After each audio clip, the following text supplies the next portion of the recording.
মানে সিওপিডি যাদের থাকে, দীর্ঘদিনের যাদের হাঁপানি রোগ আছে, তাদের কিন্তু এওটিক স্ক্রিনিংটা ম্যান্ডেটরি। সেটা যদি খুব প্রলং অনেক দিন ধরে হতে থাকে, ইয়েস, কাশি মানে হচ্ছে কিন্তু এওটার উপর চাপ পড়া। কাশছেন যখন পেশেন্টের ইন্ট্রাথোরাসিক প্রেশারটা বেড়ে যায়, এওটার উপর চাপ পড়ে। ইয়েস, দীর্ঘদিন কাশি যদি খুব প্রলং থাকে, খুব প্রিভিয়ার হয়, খুব সিভিয়ার যেতে হয়, এওটার উপর হেল্প করতে পারে। আস্তে আস্তে আস্তে আস্তে বাড়বে, 6 সেন্টিমিটার 7 সেন্টিমিটার হয়ে গেলে ফটাস করে ফেটে যাবে। একবার যদি ফাটে তাহলে আমাদের হাতে নর্মালি 2 মিনিট টাইম, মানে বেসিক্যালি 50% অফ পেশেন্ট যাদের ফেটে যায় তারা হসপিটাল অবধি পৌঁছায় না। পেটের তলার দিকে যদি ওটা হয় তাহলে আপনি পেটে হাত দিলে দুপ দুপ দুপ দুপ করে পাবেন। কিংবা আপনি এইখানটায় যদি অ্যানুরিজমটা হয়, এই যে ধমনীটার ওয়ালটা খারাপ হয়ে গেছে বলে ওটা ফুলে গেছে, এবার সেটা যদি ধরুন আমাদের যে ভয়েসটা খারাপ হয়ে গেল, যে শুনলেন, তার কারণটা হচ্ছে যে আমাদের যে ভয়েসের যে নার্ভটা, সেই নার্ভটার উপর সে চাপ দিচ্ছে।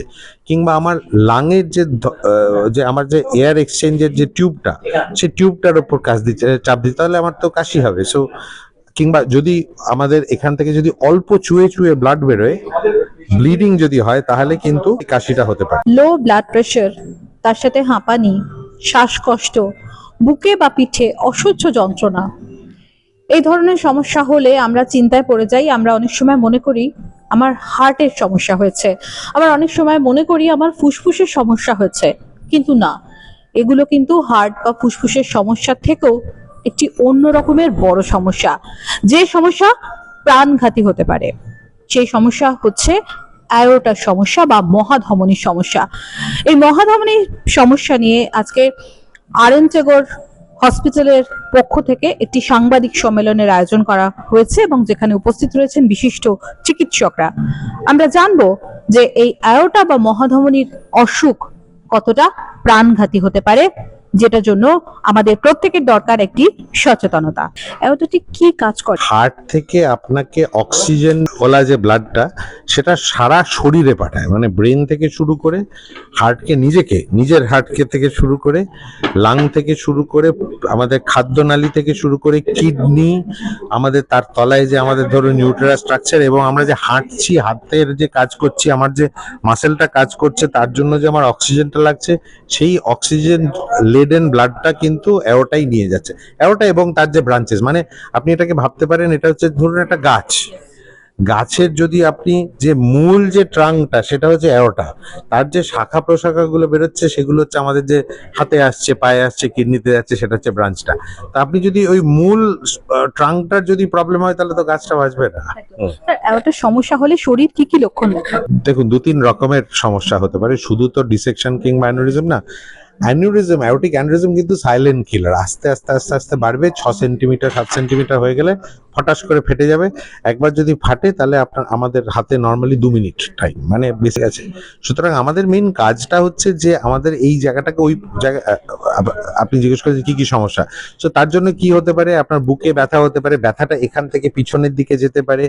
আমার যদি এটার জন্য যদি কোনো অর্গানের পারফিউশন কমে যায়, ম্যাল পারফিউশন, আমার কিডনিটা কাজ করা বন্ধ করে দিল, আমার হঠাৎ করে হাঁটাটা বন্ধ হয়ে গেল, খুব রেয়ারলি আমার স্পাইনে প্যারালিসিস হয়ে গেল, এগুলো সব মানে শরীরের ঠিক কোন জায়গাটায় অ্যাওর্টাটা ইনভলভ করছে তার উপর ডিপেন্ড করছে হচ্ছে যে আমার কি সিমটম হবে। ধরুন পেটের তলার দিকে যদি ওটা হয়, তাহলে আপনি পেটে হাত দিলে দুপ দুপ দুপ দুপ করে পাবেন। কিংবা আপনি যদি এরকম হয় যে ওটা যদি ফেটে যায়, তাহলে আপনার হঠাৎ করে হিমোগ্লোবিন ড্রপ করে যাবে, আপনার ব্লাড প্রেশার ড্রপ করে যাবে। স্যার, একজন পেশেন্ট এসেছিলেন আপনাদের সাথে, এখানে কথা হলো, তিনি বললেন যে তার কাশির একটা প্রেজেন্টেশন। হ্যাঁ, গুড। হ্যাঁ, সেটার কারণটা হচ্ছে যে এই যে এইখানটায় যদি অ্যানুরিজমটা হয়, এই যে ধমনীটার ওয়ালটা খারাপ হয়ে গেছে বলে ওটা ফুলে গেছে, এবার সেটা যদি ধরুন আমাদের যে ভয়েসটা খারাপ হয়ে গেল, যে শুনলেন, তার কারণটা হচ্ছে যে আমাদের যে ভয়েসের যে নার্ভটা, সেই নার্ভটার উপর সে চাপ দিচ্ছে। কিংবা আমার লাঙের যে আমার যে এয়ার এক্সচেঞ্জের যে টিউবটা, সেই টিউবটার উপর চাপ দিচ্ছে, তাহলে আমার তো কাশি হবে। সো কিংবা যদি আমাদের এখান থেকে যদি অল্প চুয়ে চুয়ে ব্লাড বেরোয়, ব্লিডিং যদি হয়, তাহলে কিন্তু এই কাশিটা হতে পারে। স্যার, লাস্ট যেটা প্রশ্ন, যে অ্যাওয়ার্ডটা হেলথ ভালো রাখার জন্য সাধারণ মানুষ কিভাবে সচেতন? ভেরি গুড প্রশ্ন। সো এটার জন্য যেটা আপনার কার্ডিওভাস্কুলার হেলথ ভালো রাখার জন্য যে কয়েকটা স্ট্যান্ডার্ড ক্রাইটেরিয়া, মানে আমার সিগারেট খাওয়া চলবে না, আমার লিপিড প্রোফাইল মানে আমার কোলেস্টেরলটাকে ঠিক রাখতে হবে, আমার ব্লাড প্রেশার সবচেয়ে ইম্পর্টেন্ট। ব্লাড প্রেশার যদি বেশি থাকে কনস্ট্যান্টলি, তাহলে ভেবে দেখুন বেশি রক্তচাপ যদি এওটার ওয়ালটাকে সবসময় ঠেলতে থাকে, তাহলে এওটাটা আস্তে আস্তে আপনার চওড়া হতে থাকবে। ব্লাড প্রেশারটাকে কন্ট্রোল করতে হবে, obviously diabetes, blood pressure. So যে যে জিনিসগুলোতে আপনার হার্ট ভালো হয়, সেই সেই জিনিসগুলোতে আপনার এওটাও ভালো হয়। কাশির সাথে রক্ত বেরোনোর আরো অনেকগুলো কারণ আছে, সেটাকে আমরা বলি হিমোপটিসিস। হিমোপটিসিসের প্রাথমিক কারণগুলো সবই হচ্ছে কিন্তু লাংজনিত, মানে লাঙে টিবি ধরুন, কিংবা লাঙে একটা ইনফেকশন, ইনফ্লামেশন অন্য কোনো কারণে।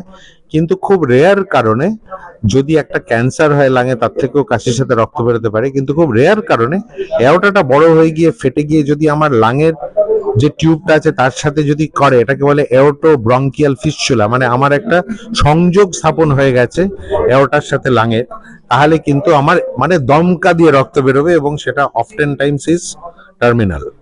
স্যার, আমার একটা লাস্ট প্রশ্ন, যে এই যে সিমটমস গুলো আপনি বললেন, অ্যাওর্টা হেলথ ভালো আছে কিনা, কি কি টেস্টের মাধ্যমে আমরা বুঝতে So, দেখুন এটাই হচ্ছে ব্যাপার। আপনি তো সমস্ত রাস্তায় বেরিয়ে সবাইকে বলতে পারবেন না আসুন আমি আমার অ্যাওরটিক টেস্ট করি। এইটা নিয়ে অ্যাকচুয়ালি বলা হলো না আপনাদের সবাইকে।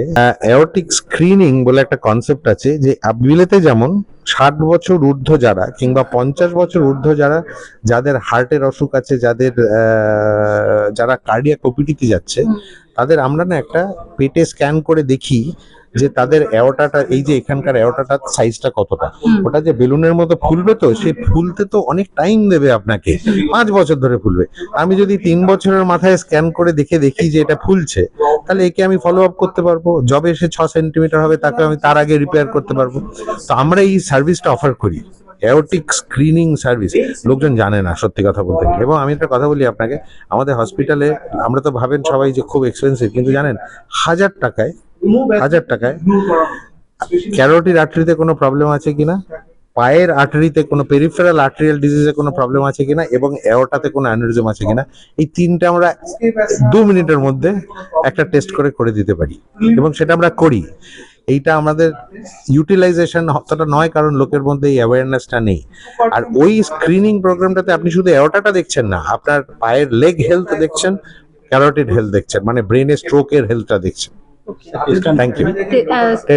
এটাকে বলে পিএডি, মানে peripheral arterial disease screening, PAD screening.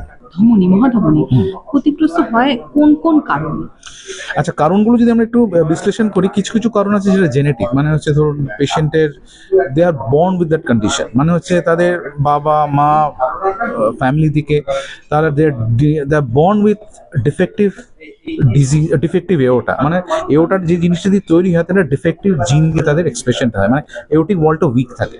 দেখবেন অনেক পেশেন্ট আছে যাদের আমরা মারফান বলি বা মারফানাইট বলি, তাদের লম্বা হাইট বেশি থাকে, তাদের আঙুলগুলো খুব সফট বেঁকে যায়, জয়েন্টগুলো খুব হাইপার মোবাইল হয়, চোখে খুব হাই পাওয়ার হয়, they are much more prone to develop aortic disease. এগুলোকে মারফান বা মারফানাইট বলি।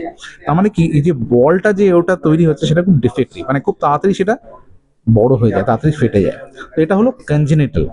বাকি কি কি কারণ আছে সেগুলো হচ্ছে হাইপারটেনশন, আনরেগুলেটেড হাইপারটেনশন, স্মোকিং। এইগুলো কি করে, ভেতর থেকে ওয়ালটাকে ড্যামেজ করে দেয়, ওয়ালটা আরো পাতলা হয়ে যায়, আস্তে আস্তে আস্তে আস্তে বড় হতে থাকে। সো এইগুলো হচ্ছে প্রাইমারি কারণ যেগুলো এওটিক ডিজিজকে এস্টাবলিশ করে। তো স্যার, এটা তো যদি ছিঁড়ে যায় তাহলে তো আর আপনি যেটা বললেন আপনারা যে একদম সময় দেয় না। তো আমরা সাবধানতা নেব কিভাবে? দেখুন, এখানে আপনি সাবধানতা হচ্ছে দুভাবে।